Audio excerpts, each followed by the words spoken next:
Hello, Facebook. Wow, this is me, you guys. Technology issues. I so apologize. You know, I love to be on time. I hate being late, and I am literally just at 3 minutes late. My apologies. But yeah, I was having some technical difficulties because it's been a hot minute since I have done a little stream here in the Facebook group. So if you are watching this, will you please give it a little heart? Or a thumbs up or whatever. I would love for you to just like it or something so that I know that people watch this. I don't care if you're watching it live or if you're watching the replay, whatever. I just want to know that you're watching it and potentially getting some value from it. So let me know. And again, this topic came up today because it was a question that was, or is a topic rather, I suppose, that was brought up by you guys. So I'm sort of crowdsourcing you if you haven't noticed yet. I want to see the things that you're interested in learning about, and the things that I could potentially give you some guidance and advice on. So that's what we are doing here, my friends. Thus far, it looks like we have 3 viewers and we have 1 person that's giving me a thumbs up. So that right there tells me 2 of you need to give me a thumbs up and or a heart, something, okay? If you've got any questions, comments, feedback, put them in the comments. I will try to get to them if I can. What I will say is I have had issues before where I'm doing these lives, and for whatever reason, like the comments won't come through. So I don't know what that's all about. I don't know if I'm just, well, I know that I'm like not technologically advanced or whatever.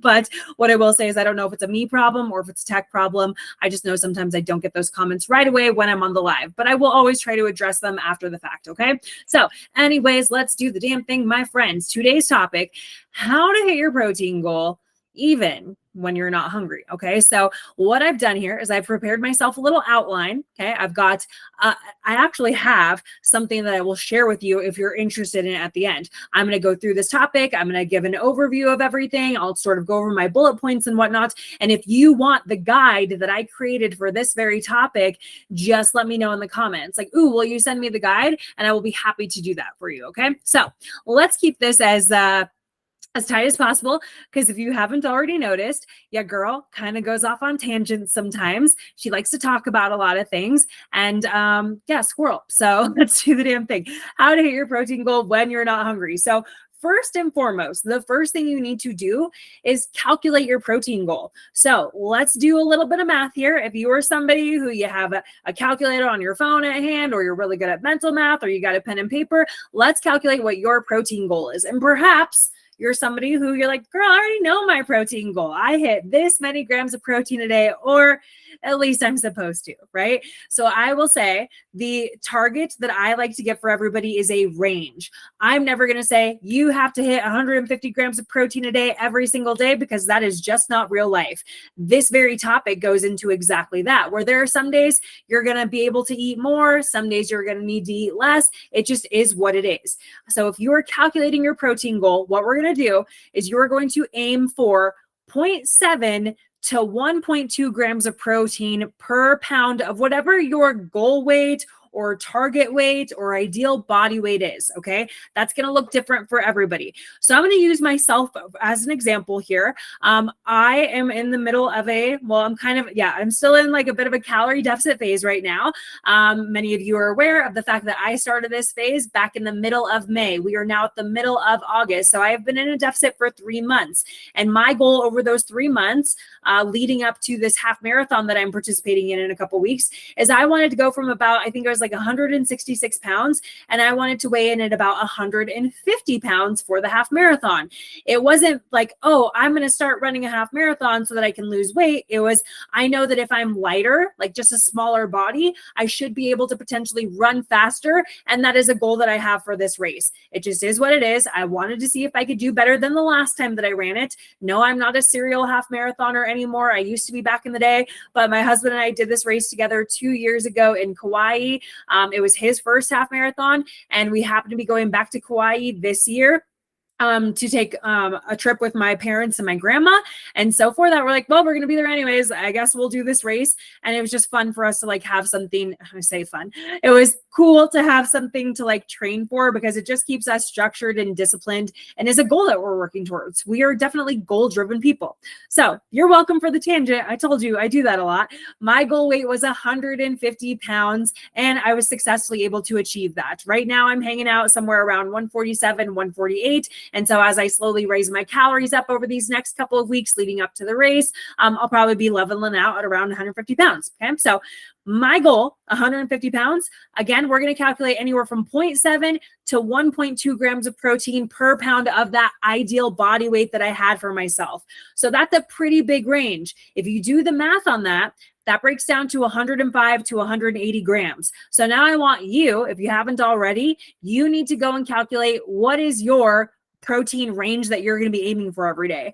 I know that for me, I could certainly eat 180 grams of protein per day. I totally could. But with the way that my calories are restricted right now, I really wouldn't be having a whole lot of room left for my carbs and for my fats. And it is essential to be getting a healthy balance of proteins, carbs, and fats. So again, that's a topic for another day, but I'm not probably going to aim for 180 grams. But what I will say is, I have been aiming for about 140 grams. Well, Crystal, why haven't you been aiming for 150, right?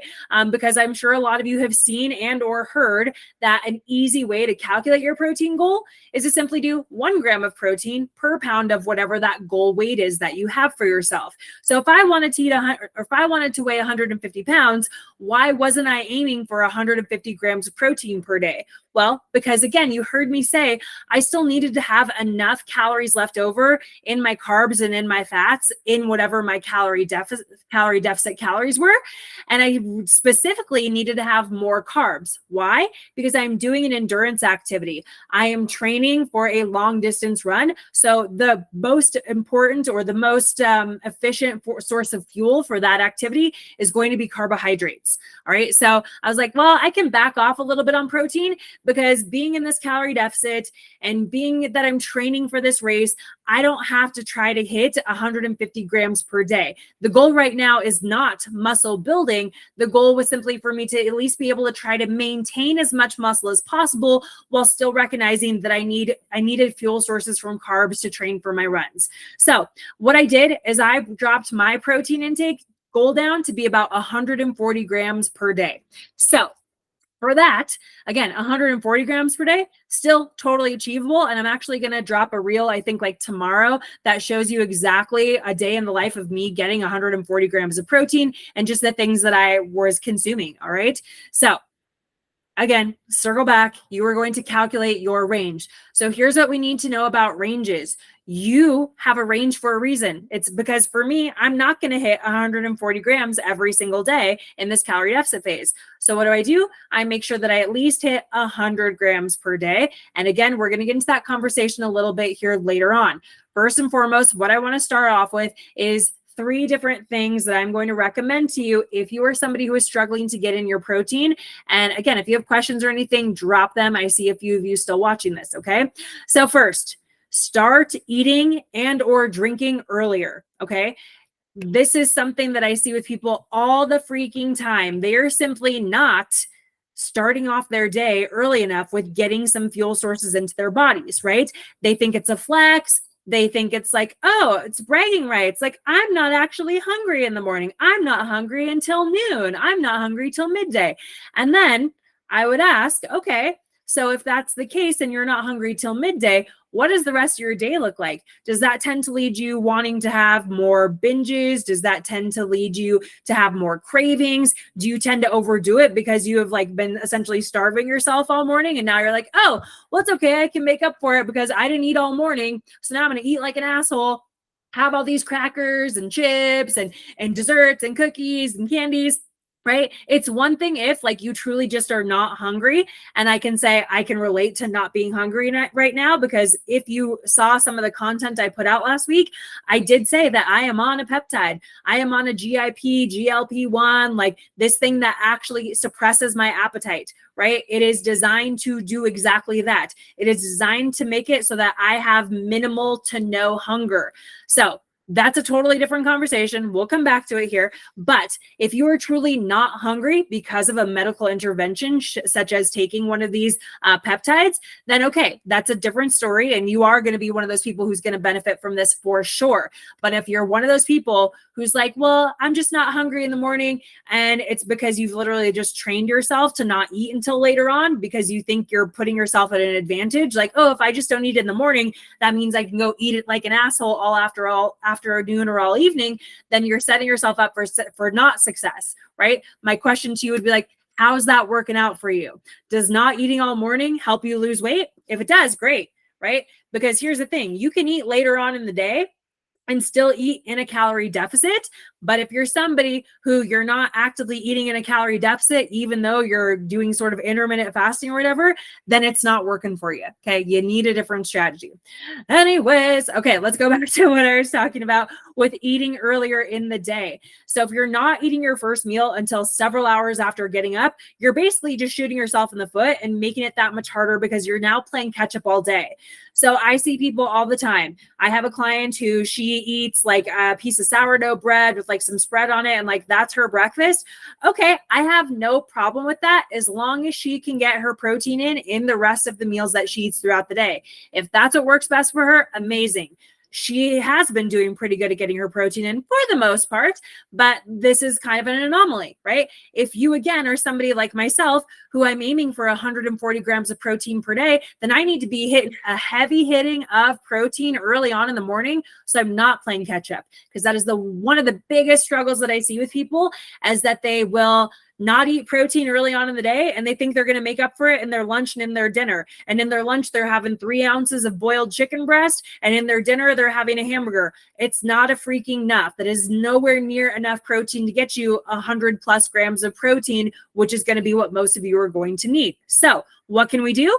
We can do this. We can start getting in that protein intake with a couple different strategies. You can, one, drink a protein shake within 30 to 60 minutes of rolling out of bed.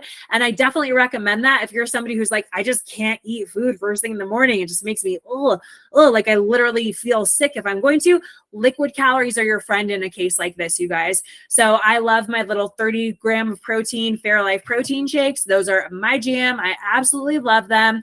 And so they're a really easy thing for me to go to if I'm on the go. So you'll see it in the reel that I'm going to post tomorrow. That's what I did last week. On Friday mornings, I typically go to hot yoga. That class is at 9:30 a.m. But I don't like to eat a big, heavy meal before hot yoga, because guess what? That's going to make me feel ill while I'm in my class.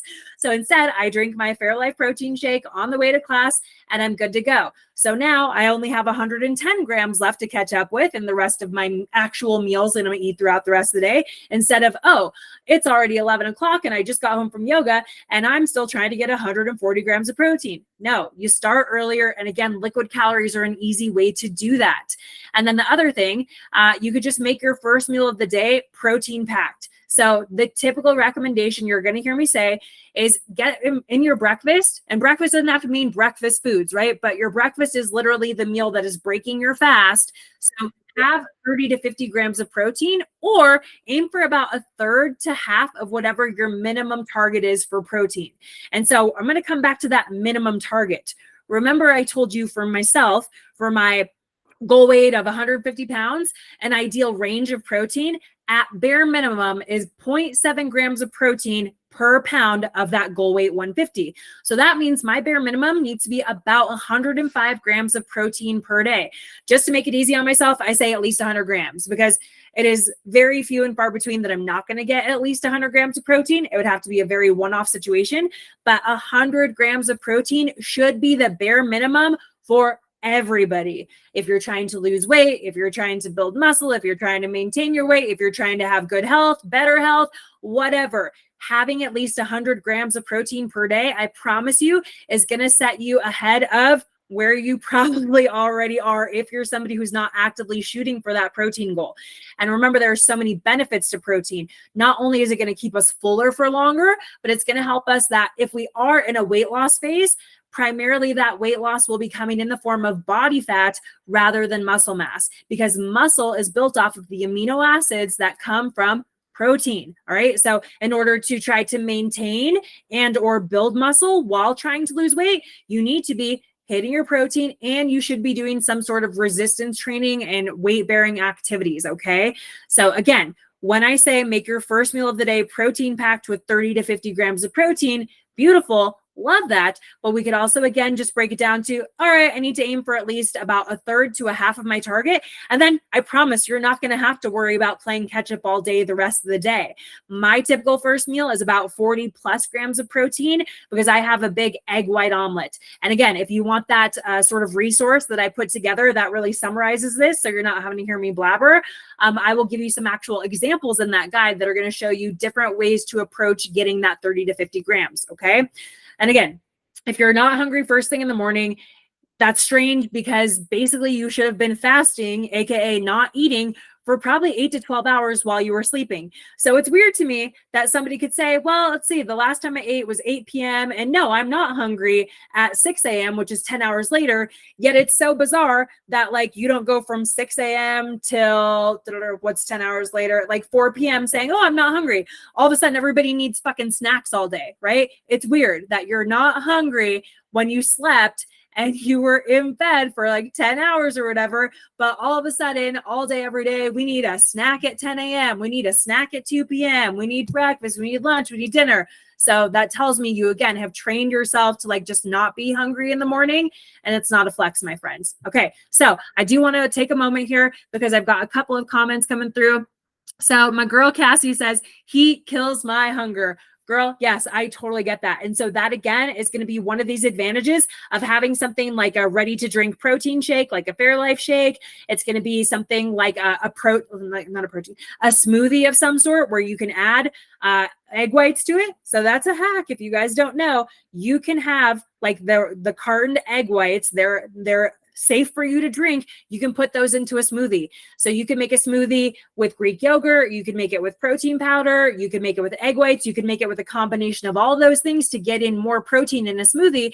And here's the thing, when we're drinking liquid calories, whether it be in a protein shake or in a smoothie, it's not going to feel as satiating as if we were to eat that amount of protein. So that, again, is another hack. Liquid calories will be your friend if you are just not hungry because you're hot or because you're busy or because you're driving or whatever. Your body doesn't have to go through as much work to digest and break it down if you're not actually chewing it. So there you go. All right, let's move on to the next one because I've already been talking for way too effing long. My apologies. Next thing, so eat smaller, more frequent meals. So instead of eating like 3 meals a day, just breakfast, lunch, and dinner, spread out your daily goal over 5 or 6 feedings. So here's where things get a little bit controversial because you have perhaps, if you've been following me for some time, you've heard me refer to little bitch meals. Okay. I have talked about this because I have clients. There you go, Cassie. She has 30 grams of protein in her morning coffee. Sorry. Like I just saw that pop up and I love that. I am a huge fan of having like your protein shake with your coffee and making it like an iced coffee. I do that with the Fairlife and like some cold brew and it's a delicious little mocha treat. So that is a huge hack, my friend. Okay. What was I saying? Oh my gosh, how did I totally forget? Thanks a lot, Cassie. Thanks for engaging with me. I love it because it does put me off on a tangent, but I promise I'll get back to it. Okay, you've heard me talk about little bitch meals. So this is when I have clients who they're eating these little like 200 calorie meals here and there. And I'm like, how do you ever feel full and satisfied? Like, that's the thing. I used to be that person. I would eat 5 or 6 or even 7 times a day because I fell victim to the bro science of like eat smaller, more frequent meals and it stokes your metabolism. That's not a thing. Okay. So if anybody still thinks that, it's not a thing. But here's the deal for me. I know that, GIP or GLP-1 inhibitor aside, if I'm in a calorie deficit phase, I know that I tend to stay fuller longer if I eat a big breakfast, a big lunch, a big dinner, right? Jam pack it with protein, with fiber, with all the good stuff. So let's say I'm on a calorie deficit and I'm eating 1,800 calories a day. If I have 600 calories at breakfast and at lunch and at dinner, guess what? I'm probably not going to feel very snacky and wanting to graze and stuff because I feel full and satisfied from eating like 600 calories. But if I'm trying to make these little bitch meals that have 200, 300 calories and I'm trying to eat them every couple of hours, how are you ever going to feel full and satisfied off of that? You're really not because it's very little fuel for the fire. Okay. Your body just kind of like goes through it and doesn't ever actually register, oh, I'm full. It's more like, oh, I'm ready to eat again. And I just got done eating like an hour ago. Right. I know that that was the experience I had. But if you are somebody who is struggling to get in your protein, then maybe we do need to eat more frequently. But here's the thing, it might not be an entire meal so frequently because you are still in a calorie deficit. If this is the person we're talking to, if you're in a calorie deficit and you're like, hey, I'm just trying to get by with 1,500 calories a day, I'm trying to get in my 140 grams of protein or 150 grams, whatever, then you might want to just evenly space that out a little bit more.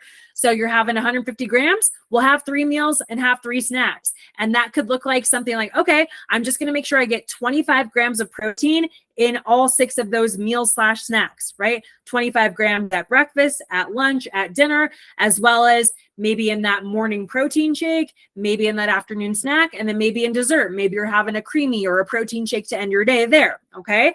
Other strategies could be, all right, I'll aim for about 30 grams of protein in my meals and maybe 20 grams of protein in those 3 snacks that I'm going to have throughout the day. So these are just to give you numbers, guys. You don't have to hit exact amounts. And keep in mind that yes, you're going to look to build those meals and or snacks around a protein source, but it doesn't mean that you're not going to get trace amounts of protein from other things that you're eating as well. Sorry, I'm getting hot because I'm like, talking and all the things, but you're going to get a little bit of protein from other things. So for instance, my breakfast, my main source of protein is the liquid egg whites, but I'm also getting a little bit of protein from the egg that I have with that meal. I'm getting a little bit of protein from the bacon, from the vegetables, right? You get a little bit from all the other things in there, but you do still want to build the meal around a main protein source.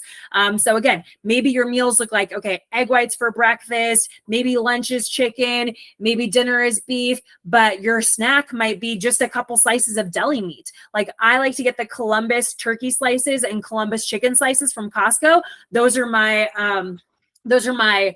go-to lunch meats that I'm having right now. And literally I weighed out a couple slices the other day and it was 3 ounces and gave me, I think like 24 grams of protein or something like that. So it was just a couple slices of turkey.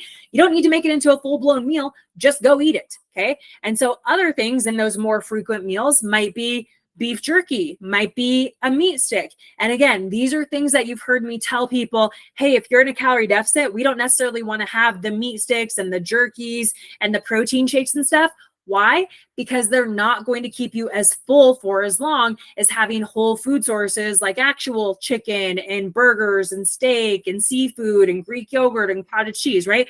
They're just not going to because they're like dehydrated, right? All the water has been stripped out of the meat when you're having jerky or when you're having a meat stick or whatever. And so I can eat a meat stick and I'll still be hungry later. But remember, the topic that we're talking about here is how do I hit my protein even if I'm not hungry? So if you're not hungry, then you can probably have those things, right? Because they're going to help you get to your protein goal, but it's not going to be as filling. So maybe you can have a beef stick that gives you 18 grams of protein, and you're probably not going to feel as full off of that as if you were to go and have, I don't know, let's call it like 70 grams of grilled chicken. That might give you the equivalent amount of protein. So again, this is when those sort of like snackier type things like jerky or meat sticks might come in handy for you, as well as just having things on the go like maybe a tuna packet or a protein shake, a protein powder, or even a protein bar. Not my favorite, but okay, whatever. It happens sometimes. And like deli meat. Okay.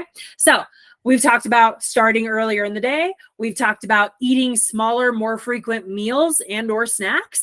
And then the next one that I would mention would be something that I've also talked about already is utilizing things like protein shakes and powders. And again, here's when things like the meat sticks and the jerky and stuff like that would come in as well.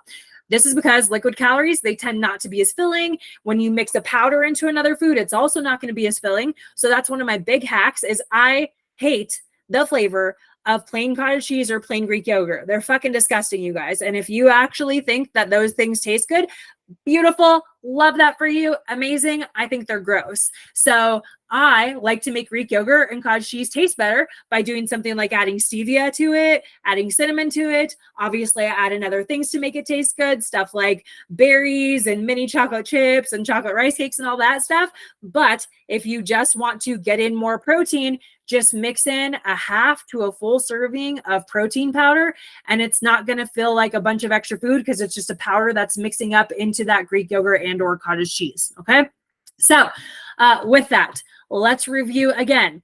First and foremost, calculate your protein goal. Keep in mind, you don't have to go to the upper limit. You don't even have to go to the middle limit, but you should be aiming to get at least 100 grams per day. So if you're struggling to hit 140 grams every day or 150 grams every day, I get it. Aim to get at least 100 grams as many days as you possibly can. And then on the days when you perhaps are feeling a little bit more hungry, that's when you're going to say, okay, I'm more hungry, but that doesn't mean I'm going to go eat a bunch of extra carbs and fats. It means I'm really going to try to target hitting my typical protein goal of, again, let's call it 140, 150 grams of protein, right? So use the range to your advantage. You don't always have to eat on the high end. You can eat on the low end. Yay, look at that thumbs up.